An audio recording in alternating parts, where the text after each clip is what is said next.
राजद के पूर्व सांसद शहाबुद्दीन की पत्नी हिना शहाब और उनके बेटे ओसामा ने राजद ज्वाइन कर लिया है। लालू प्रसाद यादव ने खुद दोनों को पार्टी की सदस्यता दिलाई है। तेजस्वी यादव ने हरी टोपी पहनाकर स्वागत भी किया है। शहाबुद्दीन की गिनती लालू प्रसाद यादव के करीबियों में होती थी। उनके निधन को राजद सुप्रीमो ने निजी क्षति भी बताया था। अब तेजस्वी और ओसामा के साथ काम करेंगे। शहाबुद्दीन की परिवार की अहमियत इसी से समझी जा सकती है कि पार्टी ज्वाइन करने के बाद तेजस्वी ने कहा कि शहाबुद्दीन पार्टी के सिर्फ पूर्व सांसद ही नहीं बल्कि फाउंडर मेंबर में से भी एक थे। हिना और ओसामा शहाब के आने से पार्टी सिवान से लेकर पूरे बिहार में मजबूत होगी। जिस बड़े राजनीतिक मुस्लिम परिवार की तेजस्वी आज तारीफ कर रहे हैं, पार्टी में उनकी वापसी की स्क्रिप्ट लोकसभा चुनाव से जुड़ी है। जी हां, दरअसल इस बार सिवान लोकसभा सीट से शहाबुद्दीन की पत्नी हिना शहाब ने निर्दलीय चुनाव लड़ा। हिना की वजह से राजद के मुस्लिम वोट बिखरे और राजद के कद्दावर नेता और बिहार विधानसभा के पूर्व अध्यक्ष अवध बिहारी चौधरी को हार का सामना करना पड़ा।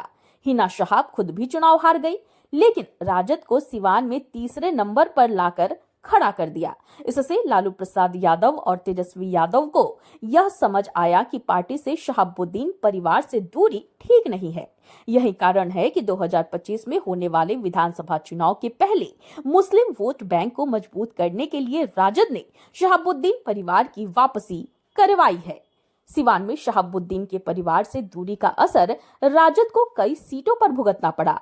राजद के कोर वोटर्स कहे जाने वाले मुसलमानों का वोट बिखरा।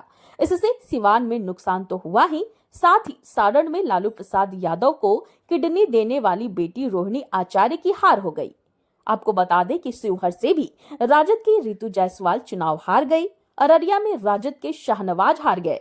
दरभंगा में राजद के ललित यादव, मधुबनी में राजद के मोहम्मद अली अशरफ फातमी, मुजफ्फरपुर में कांग्रेस के अजय निषाद, महाराजगंज से कांग्रेस के आकाश कुमार चुनाव हार गए।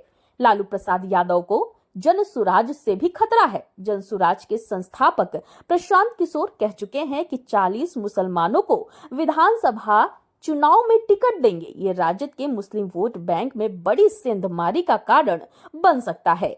प्रशांत किशोर सिवान में भी सियासी खिचड़ी पका रहे थे। राजनीतिक गलियारे में इसकी चर्चा खूब है कि प्रशांत किशोर हिना शहाब को विधानसभा चुनाव के लिए अपनी तरफ करने की तैयारी में थे, लेकिन उससे पहले ही लालू प्रसाद यादव ने खेल कर दिया। 2020 के बिहार विधानसभा चुनाव में भाजपा ने किसी मुसलमान को टिकट नहीं दिया था। जदयू ने 11 मुसलमान कैंडिडेट्स को टिकट दिया, सभी हार गए। चुनाव परिणाम के बाद स्थिति ऐसी रही कि एक भी मुसलमान विधायक सत्ता पक्ष में नहीं था। वहीं इस चुनाव में राजद के 8, कांग्रेस के 4, AIMIM के 5, माले से 1 और बसपा से 1 मुसलमान प्रत्याशी जीता। इस तरह 2020 के विधानसभा चुनाव में 19 मुस्लिम विधायक बिहार विधानसभा पहुंचे। जब मंत्रिमंडल का गठन हुआ तो एक भी मुस्लिम मंत्री नहीं था। बाद के दिनों में नीतीश कुमार बसपा विधायक जमा खां को अपनी तरफ लाए और मंत्री बनाया।